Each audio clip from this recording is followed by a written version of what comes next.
Why do you want to work out? What is your goal? The most important thing is that you have a vision, that you have a goal.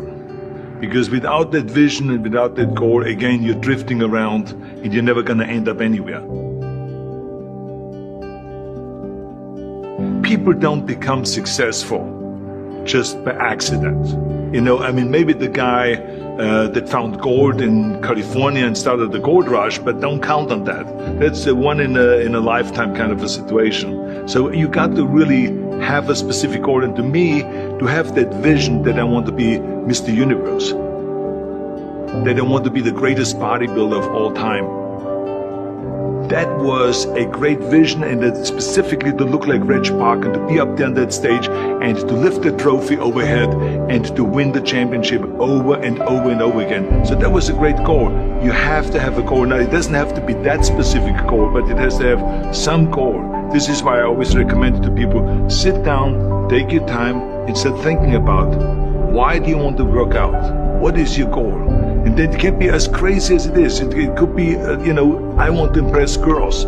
If that's your goal, so be it, but it motivates you. It could be that you're emulating a certain, bodybuilder or a certain football player, a certain boxer, whatever it is. Have those pictures put all over the wall like I did when I was a kid. I put pictures of Reg Park and of Sonny Liston, of boxers and of Ali and of powerlifters and weightlifters all over my bedroom, wall.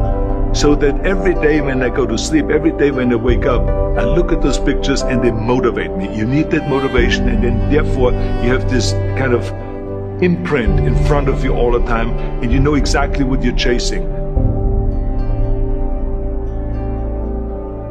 People always come up to me and says, why are you smiling? You're working out 5 hours a day. You're doing the same as the other guys, but the other guys have a sour face. They're pissed off that they have to do another rep or another set or something. I looked forward to another 1,000 reps of sit-ups. I looked forward to another 500 pounds of leg press or squat. I looked forward to doing more and more curls until my arms fall off. Why? Because I knew that every rep that I did and every set that I did and more weights that I lifted, I get one step closer to turning that vision into reality.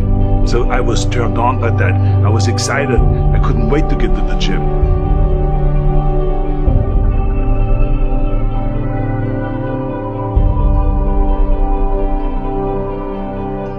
I remember that when I weighed 245 pounds, and Bob Rafelson, the director of Stay Hungry, said to me that I'm interested in having you come in for a reading and work on your acting and all this, because I'm interested in having you in a movie to star with Jeff Bridges and with Sally Fields. I was delighted about that, and I was excited, and I started pumping up more and more.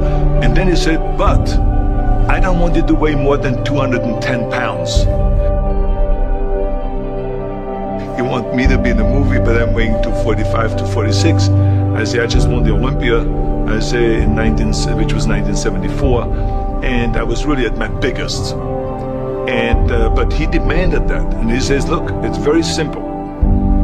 On the day we start shooting, he says, I'm gonna put you on a scale, and if you don't make the 210, you're out, because I have someone else in mind.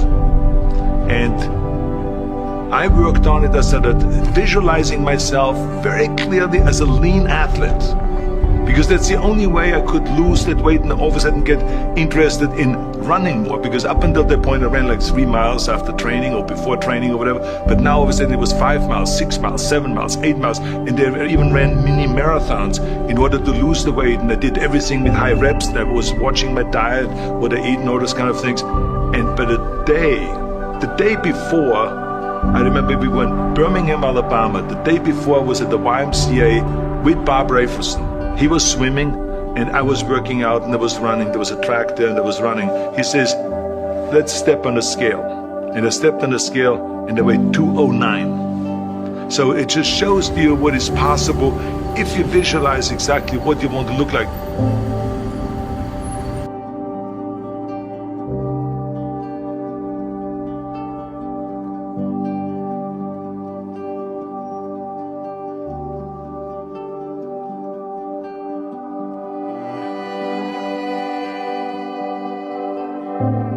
there was no room for any kind of like, well, I can't get my act together or anything like this, because there's only a certain amount of time. But the key thing again is have the clear vision. Have the specific goal of what you want to accomplish, because then you never go to the gym and you say, today I feel down a little bit, I don't know what it is all about, I don't know my life, I'm confused. No, I tell you that I was a perfect example of someone that was not confident at all.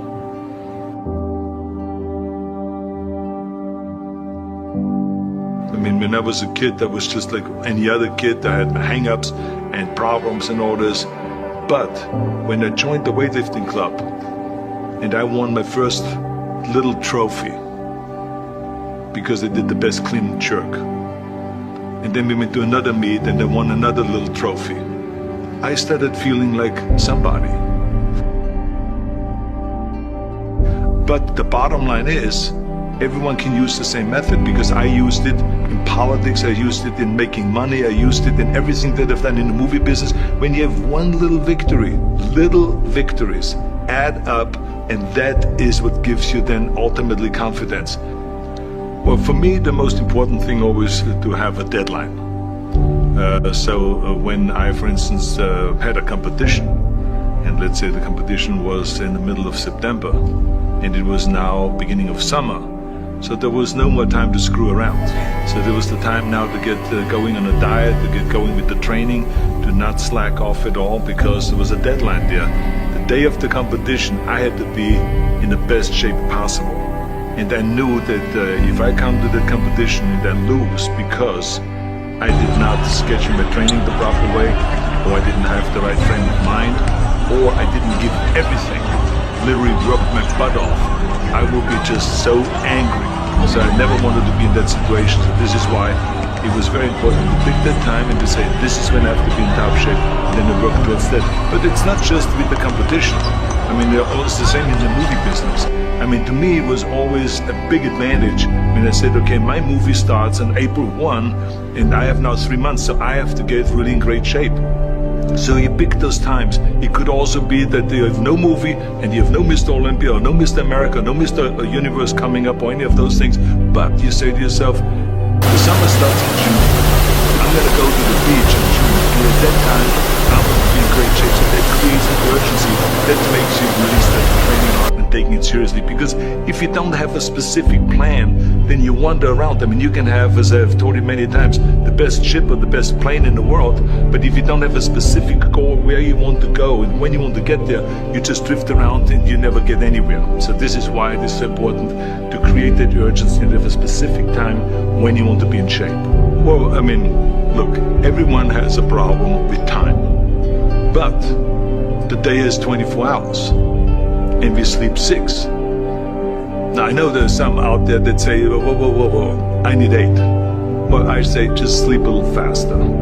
Because the bottom line is we have 6 hours of sleep, 24 hours are available, so you have 18 hours now available to your work, your family, your hobbies, and also to learn something new or to do something new, which could easily be that you want to learn a new language, or that you want to read as a New Year's resolution, I have to read a book every week, or you say, I'm going to go and reshape my body. So you're going to go and take this hour out of your schedule and say, I'm going to train an hour every day. So this is, for most people, a huge challenge, but it is totally doable, I can tell them, because the kind of things that I did when I came to this country, I mean, I went to school, I was working in construction, I was working out my 5 hours a day. I was taking acting classes from 8 o'clock at night to 12 midnight. I was doing all of those things. I wanted to make sure that out of the 24 hours of the day, that I don't waste one single hour. Those hours were too precious. And so there I just want to tell people, don't give me this thing, I have a difficult time with the time and I don't have time for this and I don't have that. You have time. You make the time.